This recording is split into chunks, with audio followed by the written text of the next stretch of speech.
Welcome to episode 70 of the MMA Rundown podcast. First thing we'll talk about is Derrick Lewis getting the main event win over Alexei Oleinik. I'll recap the rest of the UFC Vegas 6 card, preview the upcoming pay-per-view that's coming this week, which is UFC 252, headlined by Stipe Miocic and Daniel Cormier, the trilogy fight between them.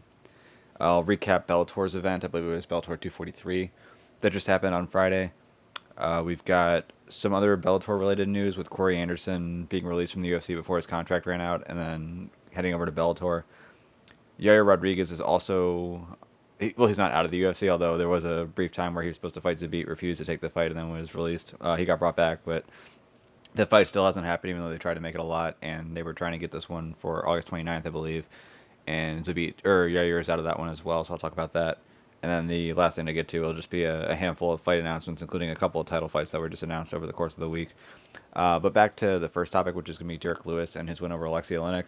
This was a really odd fight in how it started, and that I think most people who were looking at this matchup knew going in, as long as it stays within striking range, it massively favors Derrick Lewis. When this fight goes to the ground, that should favor Alexei Oleinik. And for whatever reason, Derrick Lewis, right off the start, decided to run after Oleinik, threw a nice kick, and then chased him down into the fence. Took him down, surprisingly. Landed some nice shots where Oleinik was turtled, but then Oleinik went to half guard. And then from there, Lewis was seeming as though he was perfectly fine with staying on top of half guard. Figured that he's a big guy, he's tough to get off you. A lot of sweeps are going to be difficult with Lewis on top, so he figured, okay, well, I'll just stay here, land some shots, and worst case scenario, you win the round. Best case scenario, you land some heavy shots that are able to lead to a finish. And ultimately for him, that wasn't the case. Landed some decent shots from half guard, but Oleinik was able to come up on a single leg from half guard a couple different times, and every time he would come up on top, he would immediately be able to pass into side control. It's not as it looked as though Derrick Lewis wasn't even trying to control him in any kind of guard, but he passed to side control. Go for that scarf hold, sort of like a chest compression type of submission. You don't see it a ton in jiu-jitsu. It's more of like a catch wrestling move, although it has happened a few different times. I know Oleinik's hit this in the UFC. I believe it was on Anthony Hamilton. There was a match between Josh Barnett and Dean Lister where Dean Lister hadn't been tapped out in years, and Barnett was able to get him with one of these. So it's a legit submission. But ultimately, he wasn't able to get the finish. The first time, it looked as though that one wasn't super close because Lewis was on his side. The second one looked a lot closer. But both times, Lewis was able to survive it and get through the round. What was interesting about this, though, is that at the end of the round, two of the judges gave the round to Lewis, and one of the judges gave it to Oleinik. And honestly, before the post-fight interview, I had no idea how this would be scored because it's a really difficult one to score. So there's a couple different ways you can look at it. So you can, just from a striking standpoint, Lewis landed the more effective strikes. Landed some good shots when Oleinik was turtled.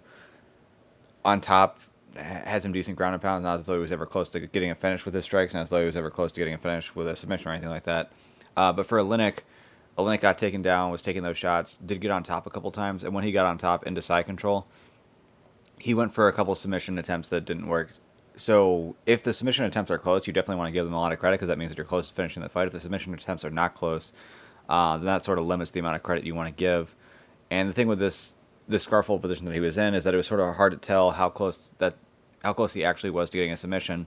And if you don't think he's close, then giving the round to Lewis makes sense. If you do think he's close, then Oleinik should have won that round because even though he had top position for a while, he was effectively, if the submission isn't in place right, you're effectively just holding on to side control, not advancing position. So it's one of those things where you kind of have to get a read on how close was the submission. The first one I don't think was that close. The second one looked a lot closer. I know Lewis was having to push away on Oleinik's face a lot, and after the fight he admitted, yeah, that one was pretty tight and was getting pretty close. So without having the knowledge of Derrick Lewis saying, yeah, that second one was pretty tight, do you give the round to Lewis or Oleinik? That's sort of a tough one to judge. With the knowledge that we have now, though, and I think there were enough signs to kind of show that second one was tight. You probably got to give the round to Oleinik just because he was sort of close to getting a finish there. But that is a tough one to judge. Either way, though, they go back, come out for the second round. Lewis goes for a jumping knee, and then after landing on the knee, throws a big right hand, drops Oleinik. Oleinik's hurt, tries to hang on to Lewis's leg, but Lewis is able to land some more shots on the ground, eventually gets the finish. And from there, that's the end of the fight. So for Alexei Oleinik, he's 43 years old, top 10 heavyweight. I'm sure he'll still be a top 10 heavyweight if you lose to the number 4 guy, and you're number 10. You really shouldn't be going backwards. For Derrick Lewis, he's sort of in this odd spot right now where the heavyweight title is going to be figured out next week. Lewis has not fought Stipe. He did fight DC, but DC is retiring regardless. So if Stipe wins, you probably have to run it back with Francis. I think at this point Francis has earned that title shot. If DC wins, then it becomes a little bit more questionable because at that point, does Stipe get an automatic title shot even though he loses? And then all of a sudden, there's a chance that Stipe loses to DC, and then within the next heavyweight title fight, Stipe wins the heavyweight title, and all of a sudden, you kind of have this weird spot where people feel like the baddest man on the planet is retired and not actually actively fighting. So it'd be interesting to see if the UFC would put Stipe back into a title fight right away. If they don't, and DC wins, Ngannou's got one of the spots. Who would then fight Ngannou? Do you give Curtis Blaydes to him, who's 0-2 against 0-2 against him, but kind of has a decent shot or has a decent resume for a title fight at that point? Or do you give him Derrick Lewis, who is on a 3-fight win streak and has a win over Francis? Now, granted, that fight was terrible, but honestly, Derrick Lewis probably makes a little bit more sense than Curtis Blaydes if you're matching someone up against Ngannou, and that's assuming that you're going to take Stipe Miocic out if Stipe loses to DC. So there actually is a chance that, depending on what happens on Saturday, that Derrick Lewis might be in line for another title fight, assuming that DC wins and assuming that the UFC doesn't want to put Stipe back in there right away for another title fight right after. So that's going to be something to watch for Derrick. If he doesn't get that, then the other fight that would make sense would be the one that he was calling for afterwards, which was with Curtis Blaydes. Curtis would then be looking for someone to fight. If you have Stipe versus Francis Ngannou, so then that fight would make sense, and then the winner should hopefully get a title fight. Now, granted, Curtis Blaydes versus Stipe is a new fight. That one would be interesting. Curtis Blaydes against Ngannou. I mean, if he's beating everyone else at some point, you probably have to give him that third fight, even though he's been finishing both of the first two. But either way, it's a good fight to keep both of them busy and to sort of work as a title eliminator. For Oleinik, I mean, he's never been a guy who I think too many people were like, oh, wow, this guy might be threatening for a title after losing this fight. Same position. He's still one of those guys who's going to be on the bottom half of the top 10, possibly in the 11 to 15 range at times too. Tough guy for a lot of guys to deal with, but more of like a main card filler than anything else. Next fight on the card in the co-main event. This was just not a good fight for either of these guys. For Omari Akhmedov, for him to lose to Weidman the way that Weidman was looking, that's not a good look for Akhmedov, especially coming in as the number 11 guy in the division. For Chris Weidman, I mean, good for him. He's going to be in the rankings again. But a lot of the concerns that people had about Weidman were not taken away in this fight. To his credit, he was a little bit more willing to strike in this fight than he has been in past fights. Granted, Akhmedov's not as dangerous a striker as a lot of the other opponents that Weidman has had. But even still, he was still really forcing his takedowns. And you kind of had a similar situation to what we've had in a lot of his past fights, is that he put so much energy into like forcing that takedown early that when whether he gets it or not, if he's not able to finish early, he's just used so much energy and just is so tense that in the later rounds he just starts to run out of gas. I don't even think it's an issue where he's not training hard. I just think it's an issue of him just overexerting himself early on. So in this fight, overexerted himself in the first round, did enough to win that round, but was exhausted. Second round, was having a lot of difficulty there. Akhmedov definitely won that round. Akhmedov was actually taking him down a couple times, and it's almost as though Weidman was like okay with it just because he wanted Akhmedov to come on top. I guess Weidman was just hoping that he could like get into a closed guard position and stall and catch his breath. But it was not a good look for him, especially in a second round for a guy who used to fight 5 rounds all the time. And then third round, it looked like it was going to be more of the same for Weidman. Weidman, to his credit, and this is something that even as his striking is going to get a lot worse, or even as his striking has gotten worse over time, and even as his chin's gotten worse over time, the wrestling doesn't tend to get a whole lot worse. The jiu-jitsu is not going to tend to get a whole lot worse. Sometimes it can get even a little bit better over time. But he's always had really good wrestling, and he's always had fantastic top control and really a good top game in his jiu-jitsu, especially once he's able to get to a position like mount. He's got a very heavy mount, very difficult to get off of you. And so for him, he was able to take Akhmedov down, threaten the back to where Akhmedov had to turn back into him, and then from there, Weidman was able to get on top of mount, and then from there, now Weidman's in a position where he wants to kill the clock anyway. He's just generally very good at holding mount to begin with. And so from there, he was just kind of hanging on a mount, was doing enough to stay active there, was going for some arm triangles that weren't very slickly set up, but it's not as though that was the intention there. If he could finish with it, he'd be happy to. But for him, it kind of seemed as though the plan for Chris Weidman there was to do enough on top to allow have the ref allow you to keep attacking. And it ended up working out. He was able to kill much of the round from top. And ends up winning that round. So wins the first round, wins the third round, and so wins 2 rounds to 1. It looks like a couple of judges gave him a 10-8 round just because he was in mount for pretty much the entire round. So you have the duration of the 3Ds, I think dominance, damage, and duration on the others. So I guess you'd call that dominance too. So it'd be dominance and duration. It really wasn't a ton of damage from there, but that was enough for him to get the win. So for Akhmedov, his wrestling just wasn't able to keep up with Chris Weidman over the course of the entire fight, even though he did have some good moments in the second round. On the ground, when he did have Weidman down, wasn't able to really take advantage of those situations, even when Weidman would expose his back to get back up. On the feet, just sort of like throwing wild bombs at times, wasn't really all that technical. Weidman was keeping his left hand down the entire fight, leaving a big opening for Akhmedov's right hand, which was the power punch that looked like he wanted to land, but even still he wasn't able to land it hard enough to really alter that fight. So for Omari, he's still going to be a tough guy at middleweight. He's still going to give a lot of guys problems. He's fought some pretty tough guys up until this point, including Marvin Vettori, and had good results. So it's not as though he can't still be a tough guy in the bottom half on the bottom half of the rankings, but seeing him as a guy who could potentially work his way up the rankings and start fighting some of the top 10 guys and be a few fights away from a title shot, I think at this point it looks like he's got a lot of work to do until he gets back to that point again. For Chris Weidman, arguably now would be a good time to retire. He's now has a win that he's coming off of. He's going to have a number next to his name in a couple days. I don't want to see him get into positions where he's having to fight some of the top guys in the world again, and especially the better strikers. He's just going to be in a really tough spot. He has a great grappling game. He's a better wrestler than most in the division. His top game is better than most in the division, so he does have that, and he's going to have that for pretty much ever. But if you're not willing to strike, if you're not willing to set up those takedowns, it's going to make things a whole lot difficult for you. And if you don't have the gas tank to wrestle hard for more than like 5 or 6 minutes before you start like having your hands low and getting to the point where you're willing to let people take you down so you can just kind of hang on to them and kill the clock and catch your breath again, it just doesn't show. It doesn't show a lot of positive things for your future and towards the top of the division. So for him, I don't know what his plan would be once he's done with MMA. I think that's always a problem for a lot of these guys. I'm sure Chris Weidman makes a good amount of money in the UFC, and from a money standpoint, it's worth sticking around. When you beat a guy like Akhmedov, who was number 11 in the division, it tells you that you can still compete with a lot of the top guys. So I don't get the feeling that he's actually going to retire, but to a degree, I kind of would like to see it right now. But depending on who's next for him, you'd hope that he has some more matchups where he's not going to get completely battered. But if you're going to be in the top 15, you're going to be fighting tough guys, and you kind of have to worry for him. Fight before that was Darren Stoop versus Maki Patolo. This was sort of an odd fight in that I thought Stewart would have a much easier time with Patolo than he did. Patolo constantly circled to Stewart's left side, and Stewart really was not doing a very good job of corralling him at all. And as a result, Patolo was starting to have some success because Stewart was very comfortable throwing his right hand, but with his left hand he wasn't as comfortable. Wasn't doing a very good job of cutting off Patolo as Patolo would circle to the right.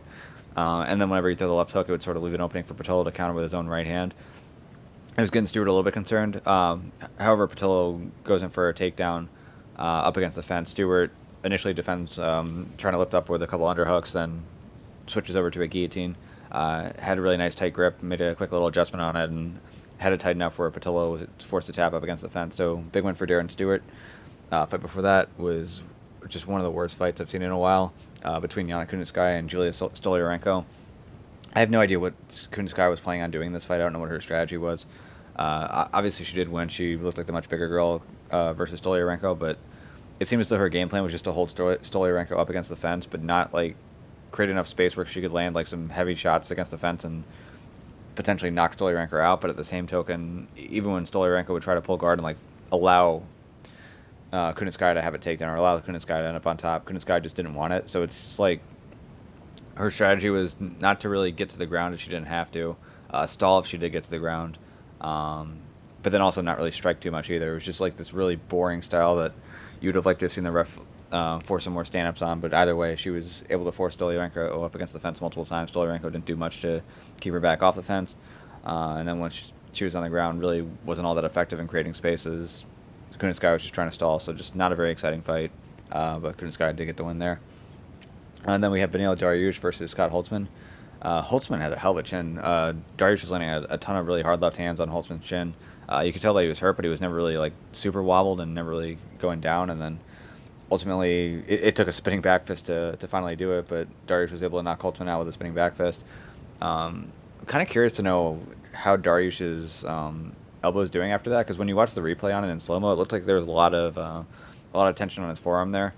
You kind of wonder if he got hurt a little bit because it didn't look like it. It obviously landed hard to get the knockout, but it also was one of those ones where sometimes spinning back pistol jack up your forearm depending on where they land. And that was one where it looked like it could have potentially hurt Daryus. She didn't make any comments about it afterwards, so maybe he is okay, but it did look a little painful. But either way, really big win for him. Unfortunately, he was a couple pounds over, so he did not get a $50,000 bonus. But he's still ranked in the top 15 at lightweight, and it's not as though he's going to drop in the rankings after this. So we'll see what the UFC wants to do with him moving forward. Last fight on the prelims, or the main event of the prelims, was Timmy versus Loreno Staropoli. Really fun fight. Both these guys were really going after each other. Means was landing the better shots, was going for some takedowns late in rounds as well to steal some rounds, and ultimately he wins the unanimous decision. Two of the judges gave him 2 rounds to 1. One of them gave him all 3 rounds. Kevin Holland versus Joaquin Buckley. This was a really fun fight, especially in the Apex where there weren't any fans, because you could actually hear a lot of what Kevin Holland was saying. It's kind of a shame that Buckley didn't want to talk shit back to him, but that's perfectly fine. That's up to Buckley.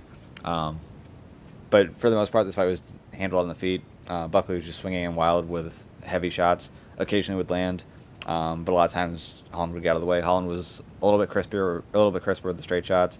Every time I would get in tight, Holland was doing a good job of landing elbows and knees.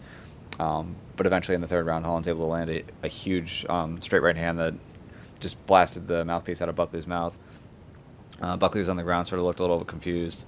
Ref initially was going to allow Holland to come in and get the finish, or come in and finish on the ground, but then made the decision just as Holland was coming in that the fight should be stopped at that point, so that was the end of it. Fight before that was Nazarrah Hochbaros versus Alex Munoz. Munoz initially was somewhat successful in getting the fight to the ground. It was pretty obvious that this was going to be a striker versus wrestler type of matchup.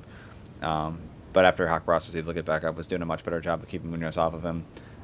Did a really good job landing uppercuts every time that Munoz tried to shoot in. And so it forced Munoz to try to strike with Hochbaros, and that wasn't working all that well for him. So Nazarrah was able to outstrike him and win this fight 30-27 on all 3 judges' scorecards. Before that, we had Andrew Sanchez versus Wellington Turman. Sanchez, I mean, he was definitely a lot more willing to strike in this fight. I don't know. They were saying Turman was a jiu-jitsu fighter. I don't know what exactly his background is in jiu-jitsu, if he's like a black belt or if he has like any like big championships to his name. But either way, Sanchez, who's always been known as like this NAIA 2-time national wrestling champion, who's had a lot of success in jiu-jitsu as well. I believe he was like a purple belt world champion at one point. He's been known for his grappling, though, so it was interesting to see him not really choose to grapple early in this fight. Was having a lot of success with the hands, and ultimately that right hand was finding a tone multiple times before he finally was able to knock Turman out in the end of the first round. Fight before that, we had Justin James versus Gavin Tucker. Sort of a funny fight in that there was a moment when James was going for a guillotine on Tucker. Tucker was like squirming his way out because he was mounted, and his shorts got pulled off as he was doing that. But ultimately was able to get on top, and then finally in the third round was able to catch a rear naked choke on James for the win. Really fun fight between Yusuf Zalal and Peter Barrett. Started off awesome with a spinning back, or like not even just like a regular spinning back kick, but it's sort of like it's hard to describe it. There's like this backward spinning kick from Zalal where it's kind of like similar to like a sweet chin. It was like a spinning sweet chin music almost in a way to make a call back to Shawn Michaels, but knocked Barrett down. Barrett was able to survive, but Zalal was just giving him problems for much of this fight. Was able to win a unanimous decision. And then the first fight on the card ended up going to a split decision between Erwin Rivera and Ali Al-Qaisi, and Rivera got the win there. So that covers it for UFC Vegas 6. The next card to preview is going to be next week's card, which is headlined by Daniel Cormier and Stipe Miocic. This is going to be the third fight between the two of them. Cormier won the first one by knockout. Miocic won the second one by knockout. And so now they have the third fight coming up. And it's going to be interesting to see how this one goes. It is interesting that this fight's going to be happening in the small cage. It'll be in the 25-foot cage, not the 35-foot cage. So in tighter confines, that arguably should help out Daniel Cormier, because Cormier is going to be the one trying to wrestle here. As far as how this fight's going to go, it's really difficult because I've rewatched the fights. I've watched some breakdowns on it too. It feels like it's been forever since BJJ Scouts put out a MMA breakdown. He just put out a breakdown on this particular fight, so I would definitely encourage you guys to watch that one. It's about 11 minutes long, but it's pretty helpful. And it's tough to me because one of the things a lot of people talk about is that Daniel Cormier should have wrestled more in the second fight, and that's not really an argument I agree with too much, because it's not as though Cormier wasn't trying to wrestle in rounds 2 through 4. It's just that he wasn't finding openings to shoot in and really force a takedown. It's not as though Miocic is a guy who the second you get your hands on him, you're going to take him down. He's a very good wrestler himself. He was a former D1 wrestler at Cleveland State.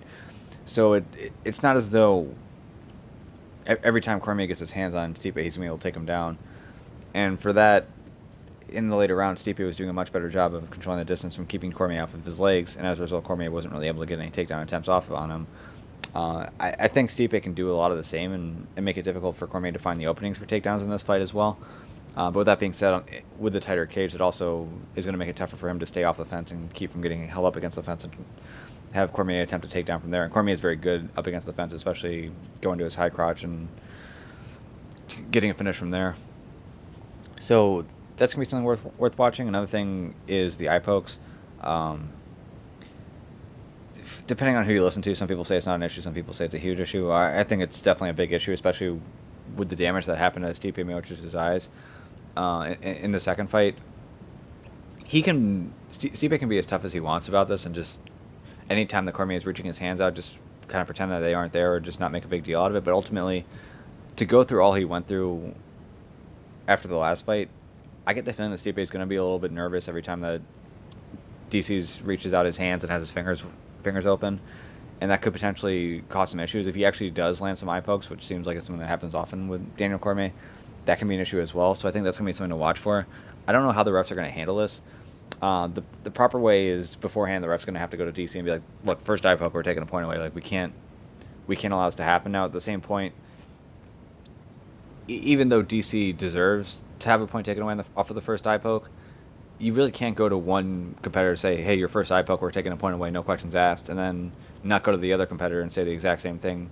Not that I think that Stipe is going to accidentally eye poke Daniel Cormier, and that's going to have like a fight-altering effect on the fight, but it potentially could, and it's definitely going to be something to watch for. Part of the reason why DC has been eye poking as much as he does is because oftentimes he likes to reach his arms straight out, sort of like a zombie in a way. And it sort of forces you in a position where if you try to like punch to the head, he's got frames up to block them. And if you try to hand fight, then usually he'll be better at hand fighting than you. He'll be able to like knock a hand down and throw a punch over the top. So it's a little style that works effective for him, but he keeps his fingers out when he does that. So if you try to move in as his fingers are out, you can sometimes move your head into them. Sometimes if you make a quick movement, he might just try to like punch at you, but his hand's already open, so fingers are going to be open. They'll poke right into your eye. So it's a stylistic thing for Daniel Cormier that sort of leads to that. Now, what's interesting about that specific issue is that style of Daniel Cormier, where he reaches his arms out, sort of zombie-like, to create frames against taller fighters, that the big counter to that and the big opening that leads is shots to the body. Anderson Silva was effective in landing kicks to the body before he eventually was taken down against that style. But Stipe in the fourth round made a big adjustment to that, and as DC's arms are up and as he's able to frame away to protect his head, he's not necessarily protecting his body quite as well. And that's where Stipe was able to find a lot of openings to land to the body. And as a result, rather than keeping those frames out, DC started to bring his elbow in to try to protect his body. Then at that point, Stipe was able to land some left hooks to the head, and eventually was able to knock Cormier down, landing to the head after Cormier had withdrawn his arms because he had taken so many body shots. So if Stipe is effective at landing to the body, especially early on in this fight, that can keep Cormier from kind of doing that arms reach out zombie type of thing that he does that led to a lot of eye pokes. So that might help solve the problem for him. Now, with that being said, once Stipe made that adjustment, he was able to get the finish off of that adjustment, so we never really got to see Cormier's adjustment to that adjustment. Cormier can also fight where he's just in a more of a traditional stance where he isn't reaching his arms out and still be effective from there. So it'll be interesting to see, once this fight starts, how Cormier looks to approach it. Does he just automatically go out there and just try to treat it like a normal striking match where he's not reaching his arms out in the same way that he had in the past fight? And in doing so, he's less likely to eye poke, but at the same point, he's not leaving the opening for Stipe to just constantly land on his body. Does he mix it up a little bit too? Because one of the things is that when Stipe throws that left hook to the body, it's not as though he keeps his right hand up by his head. There definitely is an opening to counter Stipe. It's just one of those things where a big left hook's coming to your body and you want to counter with the right hand. If you do attempt to counter with the right hand, you're going to take the shot to the body pretty much no matter what. It's just going to be a question of whether or not you're going to be accurate with your counter. So is DC going to be willing to take a couple of those left hooks to the body early just so he can try to counter over the top of the right hand? That'll be worth watching because there is an opening for it. But either way, what's exciting about this fight is that there's just a lot of different ways for both of these guys to win. DC's going to benefit from this being in tighter confines. It should make it easier for him to be able to get Stipe up against the fence, and that position should benefit DC. Granted, it'll be tiring, and Stipe's not going to go down easy, and Stipe will work his way back up when he does go down. But you'd figure, just generally speaking, that position is going to be better for DC. In the striking, DC was outlanding Stipe in most rounds up until Stipe was able to take over in round 4. It'll be interesting to see if part of that was because of the it feels weird saying zombie over and over, but because of like that sort of like zombie stance where he has both arms reached out. So it'll be interesting to see if DC continues to do that, and if Stipe immediately goes back to the body again, or if DC changes it up, and if going back to more of a traditional stance leads to Stipe starting to find more success than DC. But either way, this is going to be a really fun fight to watch. It'll be really interesting to see right away how both these guys approach it. It'll be interesting to see how DC tries to adjust to Stipe Miocic finding the hole, or finding the opening landing to the body. So a lot to watch for here. It's going to be a fun fight, and it will really be interesting to see who wins it and where the division goes from there. As far as a lot of these GOAT conversations that people are having, where it's like, well, if DC wins, then he's the heavyweight GOAT, or if Stipe wins, he's the heavyweight GOAT. I just, these conversations are kind of annoying just because how people define it is always weird. Like, every time you're talking about, like, who's the greatest heavyweight of all time, there's a couple different ways you can look at it. There's the way of, like, who had the best career on paper, and then there's also the way of, like, on any given night, give me one fighter who would win, or who would be the best on that given night, each fighter at their best, and that's a separate conversation.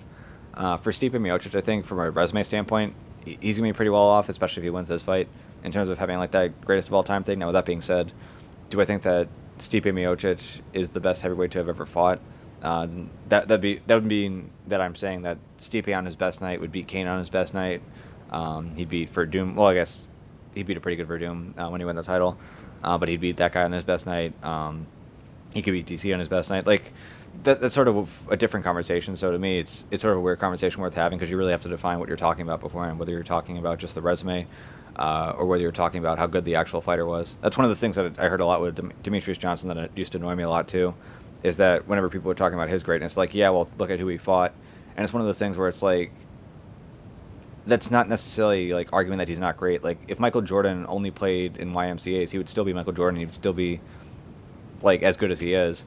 Like, it's not as though you become a better player just because the people you play or the people you go against are better, necessarily. But as far as, like, arguing greatness, like, having beaten better guys, definitely proves and solidifies how good you are. So I guess I'll leave the conversation at that. If you guys want to get into debates like that, or if you have takes on it, definitely leave those in the comment, and I'll be sure to respond. But to me, it's just one of those conversations where it's like, without having it well defined at the beginning, it's sort of hard to have a fair argument. What appears to be the co-main event, at least according to ESPN, is Sean O'Malley versus Marlon Vera.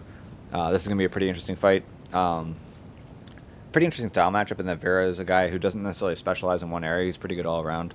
I guess his wrestling would probably be the weakest area, but it's not as though he's a bad wrestler. But pretty good kickboxer. Pretty solid on the ground as well. I believe he's a brown belt under 10th Planet. Going against Sean O'Malley, who is very quick reactions, very hard-hitting striker, very accurate striker. As far as his grappling goes, it seems as though he's a pretty strong purple belt. So it'll be interesting to see where this fight goes. I wouldn't imagine that it's going to take place on the ground. I think for the most part it'll be on the feet. And the types of guys who are going to give O'Malley the most trouble on the feet are going to be guys who move their feet a lot, who aren't static targets, and also people who can probably mix in takedown attempts, at least enough to keep O'Malley guessing. I don't really see Vera mixing in too many takedown attempts to keep him guessing. It's not as though Vera is, like, the most active in terms of his footwork either. So it seems like he's the type of guy who O'Malley is going to be able to find a hole on eventually. Now, with that being said, Vera is very dangerous himself, and he's also good at finding openings. But it seems to me like this is a matchup that is a little bit better designed for Sean O'Malley than it is for Marlon Vera. So I would expect O'Malley to probably get the win here. On the next part of the card, it's going to be a pretty good heavyweight fight between Georgina Rosenstein and Junior Dos Santos.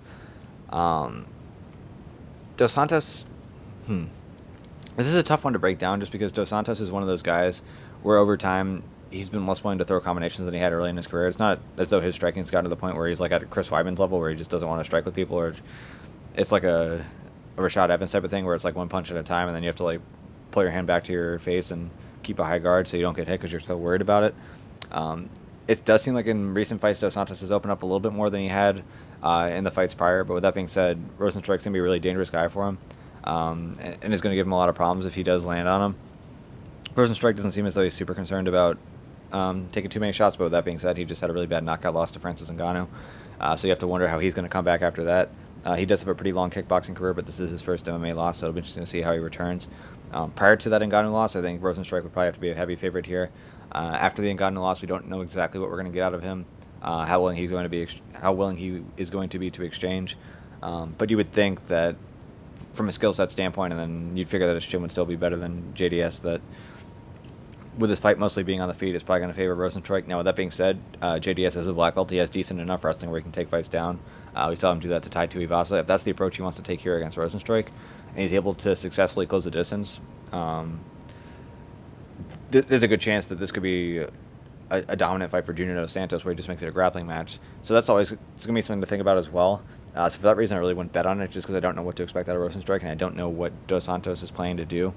But if Dos Santos does want to make this a grappling match and he's actually willing to throw a couple punches to set up his takedowns, this could be a pretty dominant fight for him. Fight before that is going to be a fun one between John Dodson and Merab Dvalishvili. It'll be an interesting matchup for Merab in that Dodson's really quick and difficult to get your hands on and difficult to get a hold of and difficult to keep a hold of if you actually are able to do that. So for Merab, that's primarily how he wants his fights. He's able to take guys down, and I guess for better or for worse with him, he has a lot of fights where he'll have like 8, 9, 10 plus takedowns over the course of the fight, which in theory isn't ideal if you're fighting in 3 rounds. I mean, if you're a completely dominant wrestler and you don't get a finish, that means you should only get 3 takedowns. You get 1 at the start of the first round, and they're down the whole time. 1 at the start of the second round, they're down the whole time. 1 at the start of the third, and they're down the whole time. So to his credit, he's able to get guys back down after they get back up. But it also means that guys are getting back up on him. And if Dodson's one of those guys who's tough to track down, tough to keep a hold of, if he's able to get back up multiple times, that could be a problem for Merab. And you would figure on the feet, Dodson should have the advantage. So this should be a pretty fun fight and a pretty interesting style matchup between the two of them. And then we finally have that rematch between Magamet Kalayev and Ion Kutilaba. First fight, Kalayev was looking pretty strong at the start.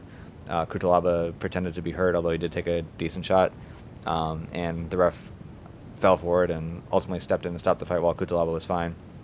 So they'll have a rematch. But based off of that first fight, it looks like Ankalaev was definitely the more technical striker. Isn't afraid to mix it up with Kutilaba, so I'd imagine he's probably going to be able to win this fight as well.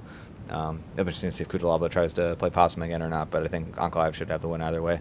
On the prelims, we have Jim Miller returning. He'll be fighting Vince Pichel. Ashley Yoda versus Liviana Souza. Herbert Burns versus Daniel Pineda. And Felice Herrig, it feels like it's been forever since she's fought, but she'll be fighting Verna Jandaroba. We've also got TJ Brown versus Danny Chavez and Chris Dawkins versus Parker Porter. So next thing to talk about will be Bellator 243, just recapping a handful of fights from there. On the prelims, there were a few interesting fights. The prelim main event was between Adam Boric and Mike Hamill. Really close fight, but Boric was able to eke out a split decision here. Hamill was trying to wrestle for the most part, had some success, but Boric was able to do enough to keep the fight on the feet and land enough shots when it was on the feet to win this fight. AJ Agazon versus Chris Lencioni was just a bizarre fight, and just as a whole, AJ Agazon was just kind of like a bizarre fighter to watch. In that, it's like one of those things where it's like when you watch him, like, God, this guy sucks, but he also doesn't suck. Like, it's really weird. Like, his wrestling, oftentimes is really ineffective. He'll like sort of like give up on it at weird times. Sometimes he's willing to end up on his back. Sometimes he's not. There are times on the ground where he looks like he has no idea what he's doing. Other times where it's like, oh yeah, that's right, this guy is an ADCC silver medalist and a guy who has won some black belt world titles in Nogi. And it's just like, it's bizarre. Like I mentioned in the past, like if you want to have a jiu-jitsu guy successfully transition MMA, like a very important thing for them is that they're able to get the fight to the ground consistently. And once they get to the ground, that they're constantly moving forward, that they're constantly improving position. You're not really getting consistent takedowns out of AJ Agazarm. You're definitely not getting consistent, constant forward movement on him. Even in this fight, as bad as he looked, there was that moment in the first round where he had Chris Lencioni's back, and it's like, oh my goodness, is he actually going to like finish Lencioni and beat this guy? Because Lencioni overall is a better MMA fighter than AJ Agazarm is. But Agazarm lost the position. Lencioni ended up on top, which was sort of odd. Given that it was in the first round, you didn't figure that Lencioni should have been able to reverse that position, but he did. But then from there, it was just more of the bizarre same out of Agazon, and Lencioni eventually gets the win, and then Agazon acts like a weird little brat at the end of it. But just a weird fight, but good win for Chris Lencioni. Good little name for him to get a win over him. Good for him to get some attention. He's one of those guys where you would hear Chael Sonnen talk about him a lot on his podcast as him being a good up-and-comer. Bellator finally signed him. Had a couple opportunities, won some fights, lost some fights. But here he had an opportunity against a pretty big name in AJ Agazon and got a win and had some fun at the end, too, where he was able to talk some shit to him after he got the win, too. And then the fight before that was Valerie Lareda versus Tara Graf. Just not the most technical fight at all. Lareda was backing up a lot. I wasn't having a ton of success with her kicks, so kind of slow with her punches, but Graf wasn't necessarily looking that great with her punches either. But late in the second round, Lareda was able to land a really big right hand that knocked Graf down, landed a few more shots in the ground, and then had just this really bizarre... At first, she was screaming at Graf, which I guess she was mad at what Graf had said before the fight, and then she's like realized that she wasn't supposed to be mad, and that she instead was supposed to like do some kind of like sexy salsa dance and twerk, so she started doing that too. But either way, I guess good win for her. Moves her to 3-0. But with that being said, she just kind of is what she is. The Bellator brings these types of girls in a lot, where they have like these really good-looking girls who aren't necessarily the best fighters, but they sort of feed them to cans, try to build a bit of a name around them, and see how long they can last. For Lareda, I guess as long as they can keep feeding her cans, she'll be able to keep moving along and keep winning. But her game has a lot of room for improvement, and even where she's supposed to be a specialist on the feet, just really isn't that great of a striker. So it'll be interesting to see what they want to do with her from here. If Paige Van Zandt does end up going to Bellator and she ends up in a fight with Lareda, which would be a pretty decent main event, if you're just trying to get a lot of eyeballs, I'd probably have to like take all the money that I have and put it on Paige Van Zandt. But with that being said, still big win for Lareda. I'm sure she feels good about it. Sounds like she got into like a car accident before the fight happened too. I was thinking about pulling out, so for her to be able to get through that and still come out and get the win, that's something she can be happy about. As for the main card, first fight on the card was Miles Jury versus Georgie Garkanyan. Jury won a split decision. Saba Hamasi won a unanimous decision over Curtis Millender. Bit of a surprise upset in the co-main event with Timothy Johnson getting a TKO over Matt Mitrione. And then in the main event, Michael Chandler just dominated Benson Henderson, was able to knock him out in the first round. And as I had mentioned on last week's podcast, it sounds as though he is now looking to move on from Bellator and potentially go to the UFC. If he does sign with the UFC, it'll be interesting to see who he gets. It's a bit of an unfortunate situation in that Michael Chandler versus Khabib Nurmagomedov match is one that I really wanted to see. And it doesn't sound like the timing's going to work out on that. I guess the only way we're really going to get that fight is if Khabib loses to someone else, at which point it's not going to be as interesting. I think, as I mentioned before, there's two types of matchups that people really want to see with Khabib. They want to see him fight against the guy who Khabib can't take down, or they want to see him fight against the guy who's going to try to take down Khabib and play Khabib's game against him. I don't know that Chandler's going to try to play Khabib's game against him, but he can definitely be one of those guys who's going to be difficult to take down and is going to have heavy punches on the feet. But with that being said, I guess we have Justin Gaethje, who's probably a more technical striker than Michael Chandler is, who's going to fill that role. Now, Chandler was a better wrestler than Justin Gaethje was, but still, that's the fight we're getting. So if he doesn't get Khabib, then for him, it'd be interesting to see him fight a lot of other guys. Against Dustin Poirier would be a fun one. It'd be fun to see him fight against Justin Gaethje eventually, if that's a fight that gets made. I don't know what'll be next for Gaethje. It depends on if he beats Khabib or not. You could potentially give him Tony Ferguson. Charles Oliveira's another fun name that's thrown out there as well. But a lot of opportunities for him if he gets, or if he does sign with the UFC. So next topic to talk about is also going to be Bellator related. So Corey Anderson was a guy who was hanging around the top 5 and potentially could have earned a title shot leading into his fight against Jan Blachowicz. Ended up getting knocked out in that fight, and as a result sort of gets pushed back down in the rankings. Apparently afterwards he made a request to the UFC for them to release him. I don't think Dana White really was too happy with him in the first place. He just wasn't the most exciting fighter. Didn't do a very good job of selling himself outside of the octagon, and did one of those things that you never really want to see a fighter do, is when they start talking about how soon they're planning on retiring. Because if you're a promotion, if you're the UFC, or even if you're Bellator for that matter, it's tough to put a lot of money behind a guy to try to build him up and make a star out of him if he's not going to be around for more than a couple of years. So you had Corey Anderson talking about retirement, and you had him not talking to promote most of his fights, and it was just one of those things where it was like he's not the most exciting guy when he's in there. Doesn't bring a lot of excitement around him when he's outside the cage.